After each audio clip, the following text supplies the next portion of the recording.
this video we're going to cover generating reports for your Guardian2 unit, and essentially reports are your means of getting data and having it emailed to your inbox on a regular basis.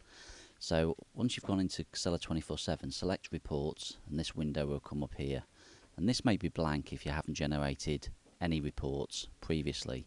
So all you need to do is select new report, and then it will allow you first of all to put in a description of the specific reports. So we could put it about the actual site name, for example, and it could be a dust and a noise report, so you can put in a description of that, and also perhaps how often you're going to get the report, because we're going to set that later. You can enable or disable a report, so if you don't want the report but you may need it later, you can come back to the report and untick that box there. And the report owner is generally yourself, but you can use the drop down to select other people that may want to actually own the report that can make changes to it later.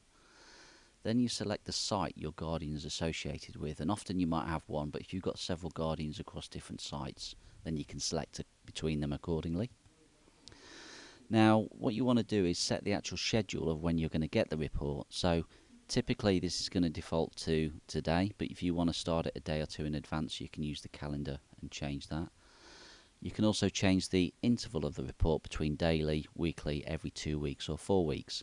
And you may want to set up multi-reports, one daily and one every 2 weeks or 4 weeks, for example, as well. And as a default, this will start at midnight, so you will get an email at midnight or shortly thereafter, and that will then give you a daily data from midnight to midnight for that specific day.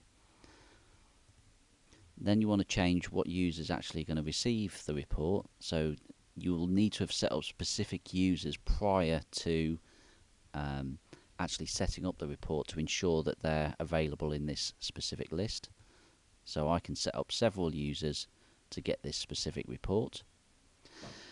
And what I can also do is add limit lines. So for example, if you've got a specific limit on your site for noise, and this noise periodic LAQ is your hourly noise level, you can put your noise limit, and that limit will then be shown on the graph. So for example, if that's 70 dB, and what's really important is as you add lines to your report, make sure you hit this little tick box here, so that you make sure you confirm it.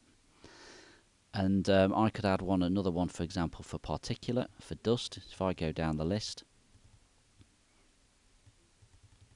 So this one here is PM10 hourly values, and I could put a dust limit,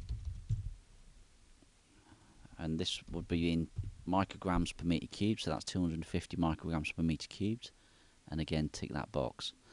And those lines will appear on the graph, which I'll show you in a little while. So next at the bottom here, that's the really important bit. This is what is going to appear on your report. So you can choose between line graphs, CSV attachments, or alert lists. So for example, alerts being when dust has gone over a specific trigger level.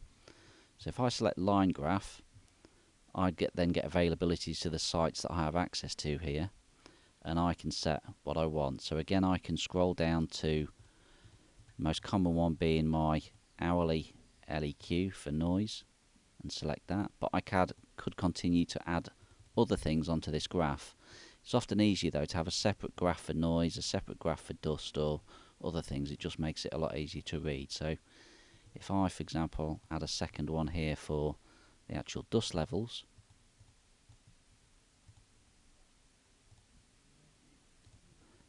and so this specific Guardian has several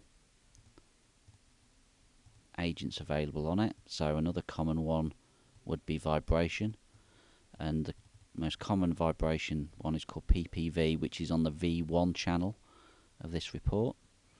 But I could have other things such as wind speed and direction, so I can add that in as well.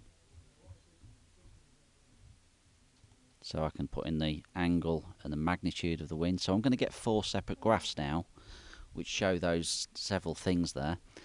What's also good to add is a CSV attachment. So if you need to send the raw data on to someone else, now with a CSV attachment, so a spreadsheet in other words, you can add everything onto one spreadsheet.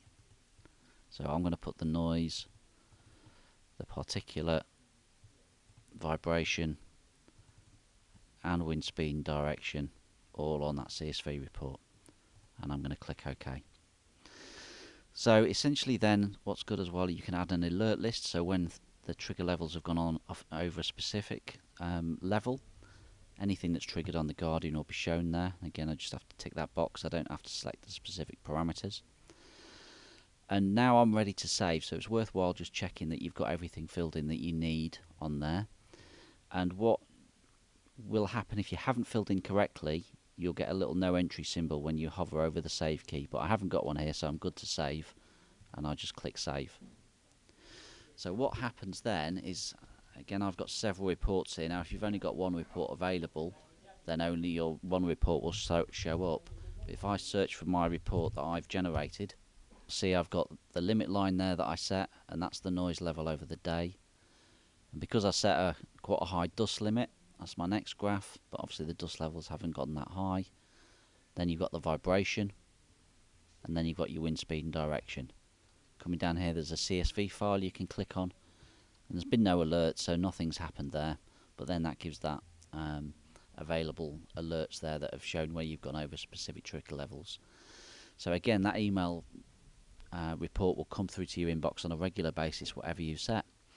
And that's how you set up reports for the Guardian2. With international offices in the US, India, China and Australia, and a network of global distributors, Casella can provide the support you need wherever you are. Visit www.casellasolutions.com or email info@casellasolutions.com for more information.